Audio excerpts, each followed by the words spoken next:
可以sit here, it's okay. No, sit here,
getting there, yeah. Loud enough now, all the technical issues have been solved. Good morning, everybody. Good morning. Great to have you all here for this final conference of our transit project. My name is Wittmayer, and on behalf of the Transit Consortium, we have the honor to welcome you to this learning journey, to yours and ours, on transformative social innovation that we will be starting and hopefully not ending in the next 48 hours. My task today is to sort of equip you with all you need to navigate through these next 48 hours. So the what, where, how, when, so you know where to go. Very important. Always keep your map handy at all times. And I already want to get you started now with the moving. So at any point in time at my presentation, I'm going to be saying, please stand up to a certain group of people. This is to introduce you to the others. So please collaborate, so we can make this a joint endeavor. Oh, not yet. Not yet. I'm going to tell you. Thank you.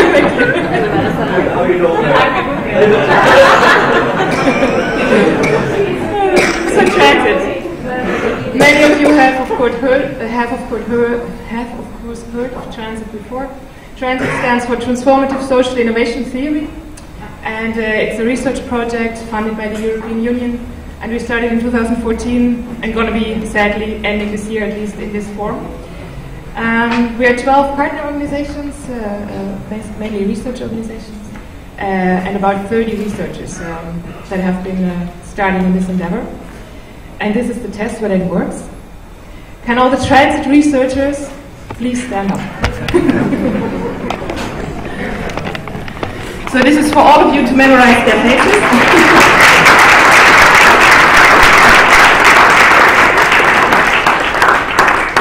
These people will be able to tell you, will be able to tell you more about transit, because we're going to be just giving sort of a quick start to it. They will be here next 48 hours. They will be at the exhibition space where you started already today, to tell you more about what's about all these reports, what's behind it, about the empirical work, the theoretical work. They will be leading sessions throughout to deepen specific aspects. Just go and find them. When we started our journey, we started it with the aim to develop a theory of transformative social innovation. So that's our edge, I would say. And we wanted to be really grounded in empirical work as well as tested by it. So it shouldn't be standing loose. And it should be useful to different kinds of audience. So it wasn't meant to be only for researchers somewhere in a cabin. It should be worthwhile for many people to work with. And the research questions that we started off with were how, to what extent, and under which conditions does social innovation contribute to transformative change? And how are people that are working in these social innovation initiatives empowered or disempowered through these processes? And also, of course, the questions, how can we actually study it? We have not done this alone. We have developed this theory on an empirical base of 20 transnational, what we refer to as transnational social innovation networks and initiatives. And we have been, so these 20 basically. I've been very honored to be able to work with many members and representatives of these networks and initiatives throughout the last 3.5 years. And there's also many of them here at our final conference. We're very happy about that. And you feel it coming, right? Can all those members and representatives of these networks and initiatives please stand up?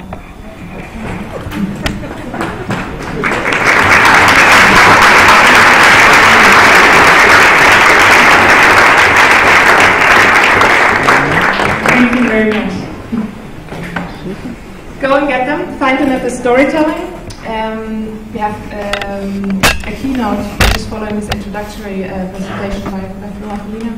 And after we will have a storytelling, giving the floor to our networks and initiatives to tell you more about. We wanted to really get them engaged in the content, which is what they are all about. So we equipped them with 4 questions, and they will be listening, but they will also, of course, be mingling and leading sessions as well. And that's, again, can I ask all these policymakers that we invited as key listeners, please stand up.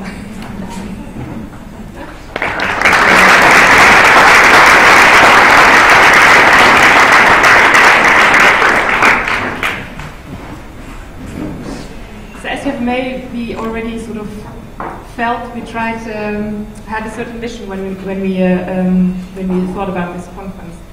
We wanted not only to celebrate and share our 4 years of research on transformative social innovation, we also wanted to create a learning environment for a diversity of people. So that's why we tried to get all of you together.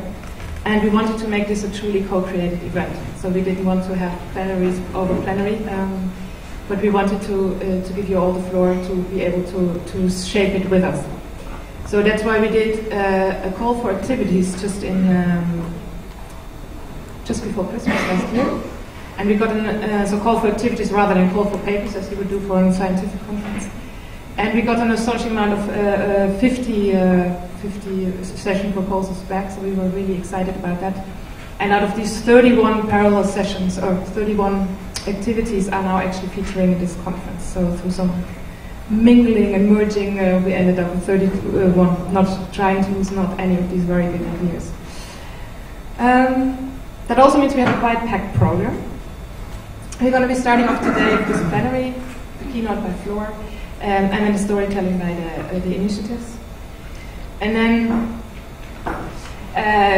this is sort of an organizational sidestep. And there's a small typo in the program. I think it doesn't mean so much maybe for the international visitors. It says Baalzaal with 2 A's, but in Dutch it's quite a funny typo actually. So if you find a Dutch person that's going to tell you more about this typo, it's called Baalzaal, so with a 1 A, but it's called Baalzaal in the program. So just to not get confused about it, and find a Dutch person to tell you all about the fun behind it.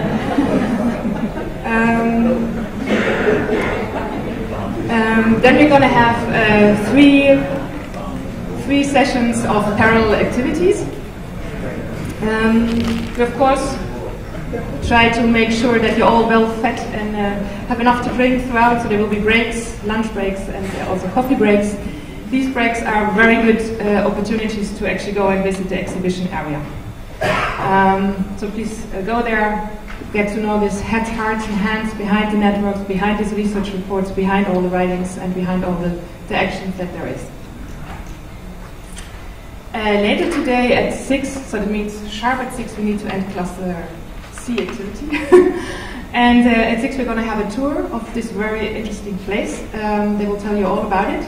It starts at the registration desk. So if you're interested to join, please go to the registration desk. And there will be groups starting from there to explore the building. And then we close the day with a dinner, if you have registered, here in this Baalzaal, until 10. And then we're going to go for drinks to the bar, to Aloha bar next door. After then, hopefully still some hours of rest. We start tomorrow morning sharp at 9 o'clock again with this plenary that I was just talking about, led by our advisory board on the critical talks. Another 2 clusters of parallel sessions, and of course a plenary wrap-up and farewell. This will be the opportunity to bring together all the collective intelligence again, listen to our keynote speakers, listeners, and write a note to our future self. And I hope that this sounds very exciting.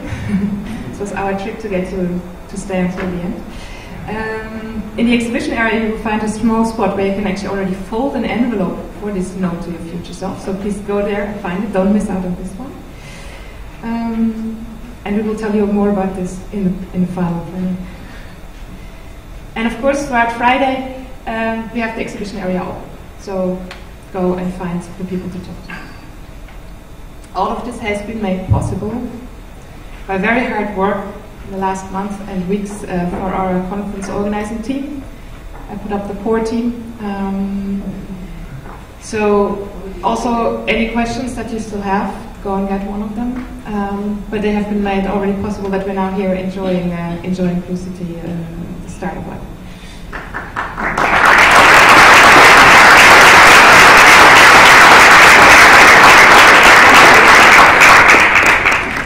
They're also... Shall I ask them to stand up? Yes. Please stand up. Flor, Nilüfer is running out. Sarah is behind. Nilüfer is behind.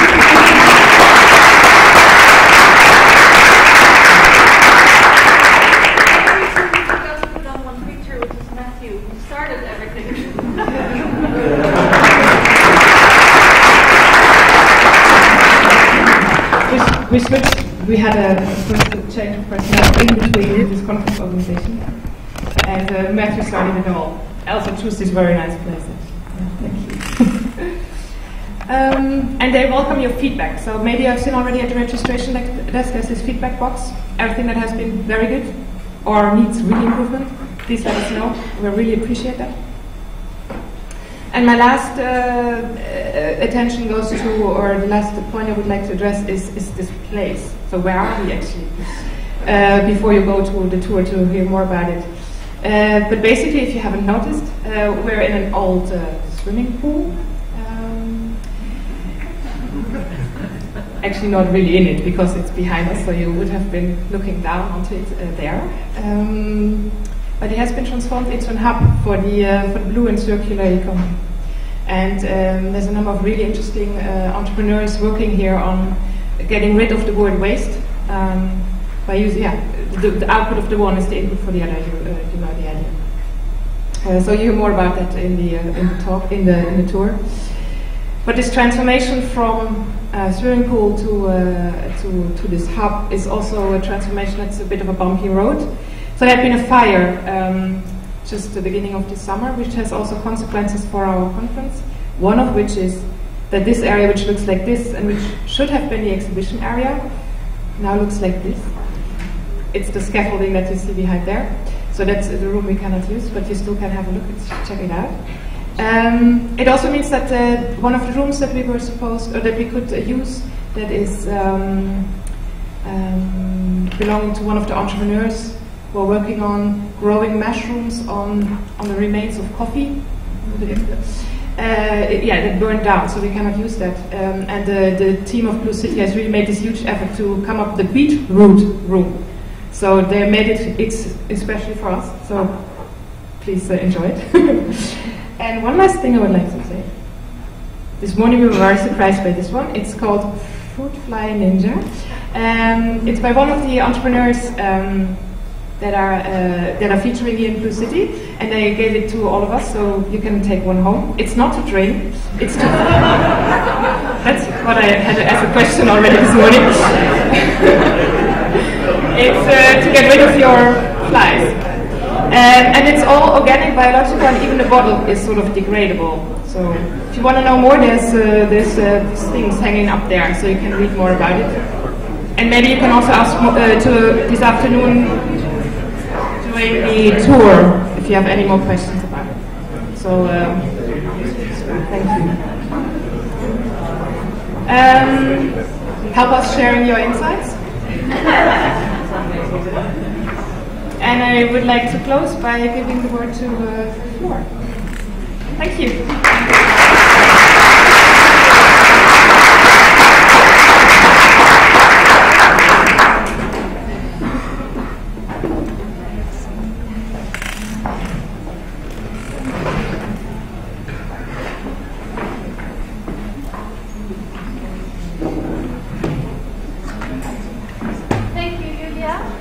Introduction. Welcome everybody. I'm so happy to see you all. Yesterday was a very stormy day, so several people arrived here after a rather adventurous flight. So for all of you who did, thank you for going through that to be here. Just one thing, this is so if Julia already showed you, if you are into social media and all that kind of stuff, this is all the information you need for that. But more importantly, Wi-Fi, the most basic need in life, is over there in case you missed it. And it's a very simple password, 1, 2, 3, etc. until 9 and then 0. Yeah, so for those of you who are wondering. All right, so I've been asked, or we didn't want to have too many plenaries during this conference, but we did want to have a plenary to kind of give an overview of what is it that we did in this transit project. So the challenge for me in the next 30 minutes will be to tell you what happened in 3.5 years in less than 30 minutes. And I will focus first on explaining what we mean by transformative social innovation, how have we conceptualized and theorized it, what were the cases that we looked at and what were the methods that we used. And I also want to talk about the hybrid and political nature of this phenomena. So throughout the talk there will be several references to that. So to dive right into it, social innovation is a term that has been defined in the literature and several fields of research in many different ways. We build on all these different dimensions and we integrate it into our definition, which is that it's a change in social relations involving new ways of doing, new ways of knowing, new ways of framing, and new ways of organizing. So to take an example to illustrate this, if you take the example of community energy, the phenomena that people are producing their own energy, often at a local scale. Obviously, technological innovation is also very important here. Without the windmills, without the solar panels, there would be no community energy. However, we argue that it's also socially innovative in the sense that this involves changing social relations between neighbors, but also between consumers and producers, and between citizens and their local governments. And these new relations also come with new practices, like going to the roof with your neighbors to attend to your solar panels. But this also requires new knowledge on how to do that and how to produce the energy. It also comes with new ways of framing, like the term community energy, but also entirely new words, like the prosumer, which is a combination of a consumer and a producer in one. And it also comes with reinventing and rediscovering organizational models, such as the cooperative. And here I very consciously use the word reinventing, because as many of us know, there is absolutely nothing new about the cooperative. It has existed for many centuries. But what you do see is that in recent years there has been a revival and a rediscovery of the cooperative, partly in response to the economic crisis. So what you see is social innovation is not necessarily about new things, and this is a very important thing to emphasize. It's also about reviving and rediscovering old things and recombining them in new contexts. And you see this same dynamic with complementary currencies, the phenomena that people have their own local money, and again, local exchange trading systems have existed for many decades. But what is new is that in recent years you see that people combine it with mobile technologies, such as the Brixton pound in London that you can pay with your mobile app, or in Bristol where they did this experiment where they allowed citizens to pay the local taxes with the local Bristol pound. So these are just a few examples. There are many, many more, which you will hear much about the coming 2 days. And if you look at this bewildering amount of social innovations around, and it raises all sorts of questions like how do they relate to each other, and also what's their impact. And this is not just a question that researchers ask, it's also something that the people working on those innovations themselves wonder about. You know, what does this lead to?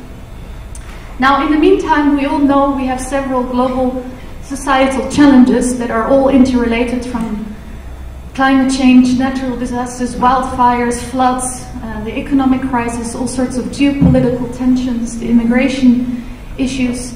So there is an increasing amount of societal challenges that are interlinked and systemic, and governments around the world at local, national, international level are struggling to deal with these challenges, especially nowadays that we have the economic austerity and budget cuts, which makes it even more difficult to deal with these challenges. So in this situation, when you have all that social innovation and all these societal challenges, logically and obviously there raises this expectation that maybe these social innovations can help deal with these challenges. And you see that these expectations of social innovation are increasingly also present in all sorts of policy discourses. You see that especially in the European Union, when, for instance, already the former EU Commission President, José Manuel Barroso, already emphasized that if encouraged and valued, social innovation can bring immediate solutions to the pressing social issues that citizens are confronted with. And the influential Bureau for European Policy Advisors will also emphasize that social innovation can be a response in times of major budgetary constraints. So as a result of these kind of expectations, you see that there is quite some policy attention to social innovation, which of course comes with all sorts of reports and programs and also lots of subsidies. So as a result of that, there have been lots of social innovation projects, and this is not comprehensive at all, there's many more. I didn't manage to put all of them on one slide, and the Transit project is just one of them. So what is it that makes the Transit project, what distinguishes the Transit project, is particularly, and Julia already mentioned it, is our focus on the transformative aspect. Not just social innovation, but transformative social innovation. And we define this aspect of transformative social innovation in relation to the social context and the dominant institutions therein. And we argue that social innovation is transformative to the extent that it can challenge, alter, and or replace the dominant institutions in that social context. However, it's very important to emphasize that obviously the social context and also the dominant institutions therein are not static objects. They are continuously underlined, they are continuously facing change themselves. Also, these institutions are continuously in flux. There are all sorts of game changers in that context, like the economic crisis, like climate change. So it's also the social context that challenges the social innovations. So it's a continuously two-way process. And also, something to emphasize is that these dominant institutions are not the same as governments. Yeah? So when we say challenge, alter, replace governments, it's not the innovations against the governments. When we say dominant institutions, we're talking much more broadly about the dominant ways of thinking, organizing, knowing, and doing. So it's all of us. So it's also our ingrained behavior and our paradigms and our practices. So what we're particularly interested in is what is the agency for such transformative social innovation? So how are people who are involved in all sorts of initiatives and networks like the ones present here, how are they empowered but also disempowered to contribute to such transformative social innovation? And of course, these are very big questions. We're not the first ones to ask this question. Social scientists and also the humanities have been thinking about this question for many centuries. So this was one of the major achievements of the Transit project, was to really build on a lot of different perspective, concepts and notions, and not only integrate them, but also have the debate on how they complement each other. Because it's, on the one hand, it's really very much about the individual level and the motivations of individuals, but it's also very much about the collective level within an initiative, how the group processes form. And then it's very much about the interrelations between the different initiatives, so the network formation across them. And then we have the institutional level, as well as the more social material context. So all these different, not so much levels, but maybe more like dimensions of social innovation and transformative change. And for each of them, we build on different theories and different disciplinary traditions, ranging from institutional theory to transition research, innovation studies, but also political psychology. Now, even though these are all social sciences, they have quite different, not only different definitions and concepts, but also different understandings and different starting points of how to look at the world, both in terms of understanding, but also in terms of how do you research it. So this led to a lot of debate, a lot of heated debate, a lot of interaction, a lot of figuring out, a lot of understanding each other. And we're extremely happy that we managed to kind of integrate these different perspectives into this conceptual framework, and we formulated 20 theoretical propositions on transformative social innovation, which are all written down in several reports, deliverables, and working papers. So I'm not going to go through all these 20 propositions, but definitely some of these insights will come through. And we call it a middle range theory, because it's not just theoretical and abstract notions, but we have always engaged with what we saw in practice. So it was a continuous interaction between the concepts, the theories, and what we saw in practice in these 20 networks that Julia already mentioned. And one of the things that these have in common, and this is also how we selected them, is that there are translocal networks or transnational, meaning that on the one hand they operate at the international levels. So these are global networks. But at the same time, if you look at the initiatives, they're also very locally embedded. So it's both at the same time. One example of a local initiative that we have studied and that is also very known around the world is participatory budgeting, which started in Porto Alegre in Brazil at the end of the 80s, beginning of the 90s, where the idea is basically, to put it very shortly, that citizens get involved in not only monitoring how the budget of their local government is spent, but also deciding and co-deciding how the budget is spent. This was a very successful initiative. It got a lot of attention.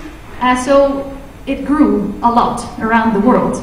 And in 2012, researchers estimated that there were between 800 and 1,500 participatory budgeting initiatives across the world.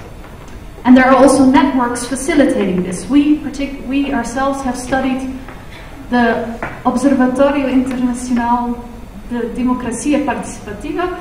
And this is one of the networks that actually connects hundreds of towns and organizations and local governments around the world that want to facilitate such participatory budgeting. Another example that we have studied is the Impact Hub, which is a community of social entrepreneurs that don't only share a co-working space together, but they also explicitly collaborate with each other in order to increase their positive impact on society and to see how their independent enterprises can have a positive impact. And again, this is part of a global network where you have, I don't know if you guys can see it. Maybe we should go there. There's more than 80 impact hubs around the world. More than 20 in the making. In total, there's more than 50,000 members. And in all the 5 different regions. So it's a big network that also really shares a particular way of how to collaborate, and there's a website and there are meetings, etc.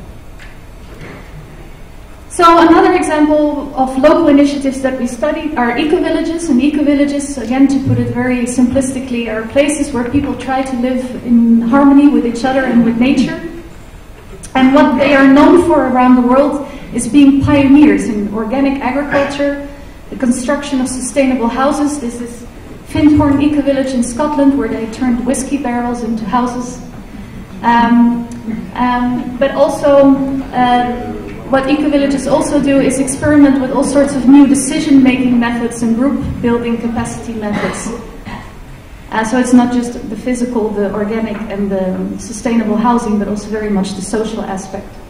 And again, even though eco-villages are extremely localized phenomena, the Global Eco-Village Network connects hundreds of eco-villages across the world, bringing them together to exchange and learn from each other. And this network then has various sub-networks in each continent. So these were just a few examples. I'm not going to even try to give an overview of all of them. Mostly, not only because you have all the reports online and the websites, which we all link to, you even have a booklet in your conference thing with a short summary of each and every one of them. Most importantly, because many of the people involved in these movements are here. So, of course, they can much better tell you about these initiatives.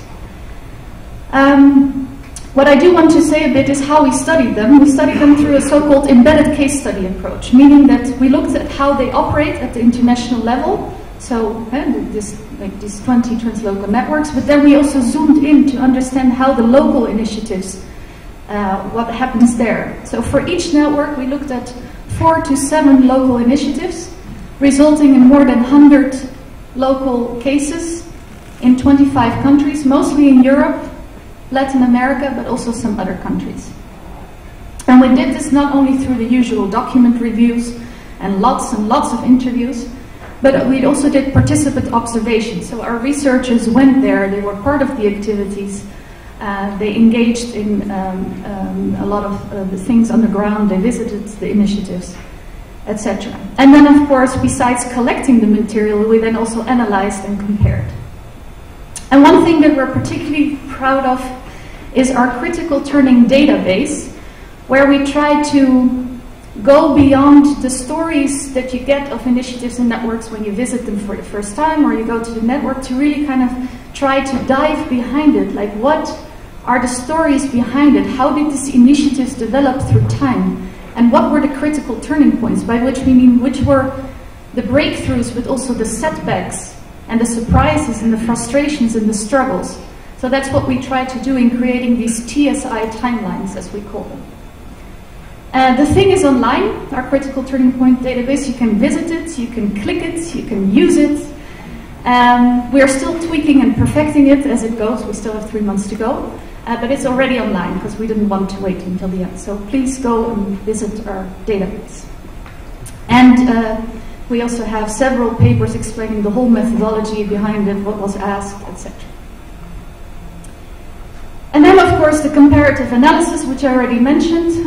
We have several reports comparing the different cases. And then we also wrote several publications and working papers specifying specific elements, like what do the different cases do about inclusive society, or what does this selection of cases do about space and place. So there's many different things that focus on specific aspects. Not going to go through all of them, but I did want to say a little bit about our work on comparing how these different initiatives and networks relate to the economic system, because many of them are critical of the economic system and have specific perspectives and narratives about alternative economies. So we call these narratives of change. People have specific perspectives on why the world needs to change, how it needs to change, and also who can change the world. And through this comparison, we found that you can distinguish 4 clusters of narratives on alternative economies. Now, obviously, each local initiative and each network has its own very specific narrative, but there are also some overlaps and some clusters that we can distinguish. So one narrative is very much about incubating social entrepreneurs, bringing them together, enabling them through hubs and co-working spaces. And in terms of an alternative economy, that's very much focused on social entrepreneurship and the so-called social economy. Another different perspective is this idea that we need to live in community, and that it's very much about not only personal lifestyle change, but also collective lifestyle change. And also really about relocalizing your consumption and production. So here you also see that the images of such networks such as eco-villages and transition towns are very much about, working in the ground. It's very much people being outside and living in harmony with nature. So in terms of an economy, this is much more about degrowth, or at least about relocalizing consumption and production. And then a third cluster, which is many of you know as the sharing economy. Here, it's not so much about people living in community or social entrepreneurs, but it's much more about makers and users who are redesigning and sharing goods. So it's about different ways of making goods, but also making them open and hackable, and providing all sorts of platforms that enable people to share these goods. So this is the sharing economy or the collaborative economy. And then last but not least, we also distinguish a 4th cluster, which is much more focused on political institutional reform. Like that, the starting point is, in order to have transformative change, we need to really change the current economic and political structures. And here, in terms of economy, it's much more focused on the solidarity economy, that in order to get solidarity, we need to have these fundamental structural changes. Now, obviously, there's much overlap between these 4 clusters. Also, a lot of initiatives relate to all of them. So it's not that you can just box them, as we try to do this, as we do as researchers. There's overlap, but there are also important differences, because if you look at these 4 clusters from a mainstream economic perspective, they're all kind of similar, alternative, cute, nice. But when you zoom in, they have important differences also, or different foci. So, for instance, someone from the solidarity economy movement could be critical of social entrepreneurship, arguing that the idea of social and that a lot of these human needs are under pressure in current economic systems, and that people often long for a more humanized economy, as our colleague René Kemp would formulate it. And we found that especially this translocalness, the translocal networks, are particularly empowering aspects, because they allow people not only to be locally embedded and to deepen this sense of relatedness, competence, and autonomy at a local scale, but that it also enables them to be globally connected and have this sense of impact at a more global level. So it's this particular combination of the local and the global that seems to be particularly empowering. And this is not just about psychological needs, it's also a very social material aspect of resources. So besides the human and the mental resources that you gain access to when you're part of such a network. There's also monetary, technological, and natural resources that become much more available if you're connected to such a broad network. Another commonality is the focus on experimentation and learning and providing spaces for doing that. So it's a very experimental approach that a lot of these networks and initiatives use. And one of the things that is particularly experimented with is what we mentioned earlier, are these social relations. So people work and try out different ways of approaching social relations. And also, again, remember, it's not just about newness, it's also about rediscovering these relational values and reviving them, such as trust, inclusion, Drupal helix, there's the third sector, there's the fourth sector. And of course, when you arrive today, most of you have a badge. We also started to categorize you. And of course, this is all very relative. But the interesting thing to see is that there is a tendency to see social innovation as something that comes from one particular category, and people have different perspectives on that. So the Impact Hub comes mostly from social entrepreneurs, so people think, it's mostly, it has to come from the private market sector, or eco-villages from the community, from civil society. But we gave you an example of participatory budgeting that was actually started by the mayor of Porto Alegre, so it was someone from within government that started this social innovation initiative. So we would argue that actually social innovation emerges from diverse institutional contexts that can come from everywhere. And more importantly, the changing relations between these different institutional contexts, that is social innovation in itself. And here it's not just about changing the relations between these different institutional contexts, it's also about challenging and changing the underlying logics of these institutional contexts and negotiating or renegotiating new and adapted ones. Because you see a lot of social innovation initiatives, they lack an evident, obvious institutional home. So our colleague Bono Pell also talks about institutional nomadism. So a lot of these initiatives are institutional nomads looking for, and this on the one hand is a barrier, and it comes with a lot of restrictions when it comes to financing, but it's also an opportunity for transformative impact, because rather than stretching and conforming to the existing, they look for hybrid organizational forms. To give one example, time banks, where the social innovation is very much about reciprocal service exchange, which is very different from our current economic system that is mostly based on service exchange through formal money transactions. And one of the many things that the time banks networks achieve, for instance, is entering this renegotiation of taxes, for instance. How do you tax reciprocal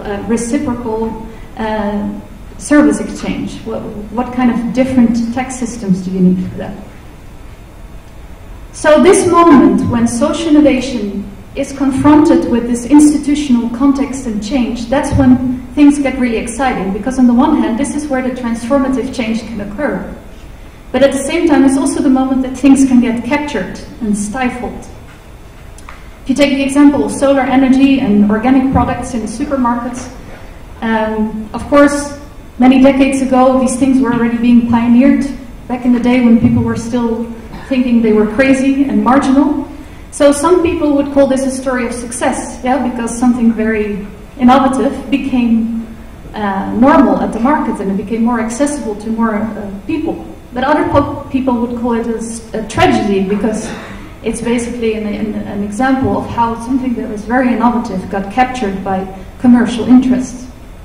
And we have the similar debate currently about the sharing economy, as many of you have probably heard, where this idea of couch surfing, where you could sleep on each other's couch all around the world for free, this idea has been translated into a very successful business model where people can, make money from this, and then also there's a company behind it that makes a lot of profit from providing the platform for doing so.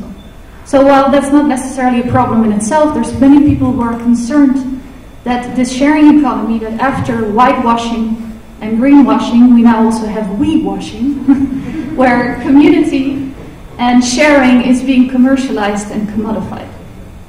And this is not just a debate that you see around the sharing economy. There's a more general discussion about the neoliberal takeover of social entrepreneurship. lots of people who worry about participatory budgeting being watered down. But even one of the most radical and progressive ideas, such as basic income, some people would argue that it's a neoliberal weapon or even a neoliberal plot to make you poor, in the sense that some people fear that it can be misused and is as an excuse to abolish welfare provision support. So, in conclusion, we argue that social innovations have a dialectic relation with established institutions. On the one hand, they challenge them, but they also reproduce them. To be transformative, inclusive, and accessible, some sort of mainstreaming is necessary. And this is not just about commercialization, it's also about formalizing, bureaucratizing, but also just about normalizing something. And the important thing to realize is that as such, transformative social innovation is very highly political, whether you want it or not. And you need to be prepared for these mainstreaming paradoxes.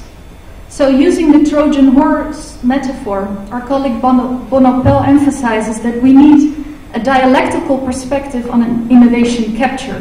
So in innovation land, we often see capture as something that either we're obsessed with it and we need to upskill and we need to, or we are critical of it. But it's going to happen anyway at some point. So how do you prepare for it? And how do you make sure that in that capture you can still have transformative impact?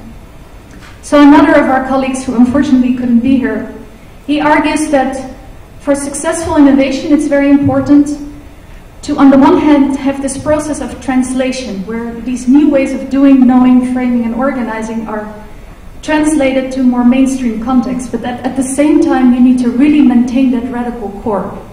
So it's this paradox that is one of the main challenges, because initiatives need this portfolio of very different and often paradoxical strategies, where it is not just about supplementing things with alternatives, but it's also about lobbying, protesting, compromising, complying, circumventing, avoiding, seducing, negotiating, imitating, surprising, and so on.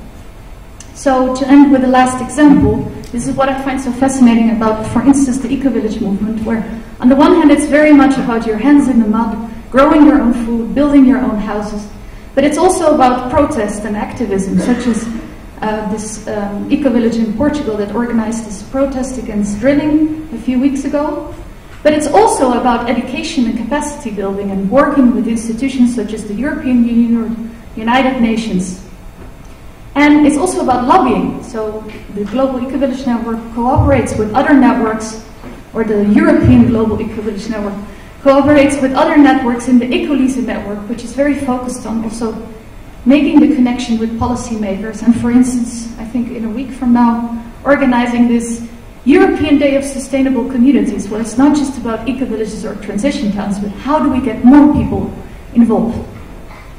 So this is just one example of how a movement tries to use different strategies, but I think all of the networks and the initiatives that we have studied have this very smart double approach or flexible approach. So I really hope that in the coming 2 days you will share these strategies, not only the success stories, but also the struggles of how you do that. And then I would like to finish with my favorite quote of all times. Many of you already know it. The test of a first-rate intelligence is the ability to hold two opposed ideas in the mind at the same time and still retain the ability to function. One should, for example, be able to see that things are hopeless and yet to be determined to make them otherwise.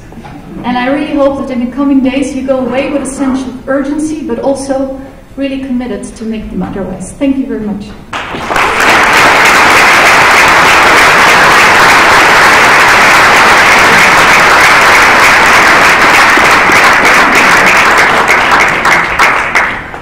Okay, so now we did go a little bit over time, but obviously we're still going to do the most important part of this session, and that's the storytelling.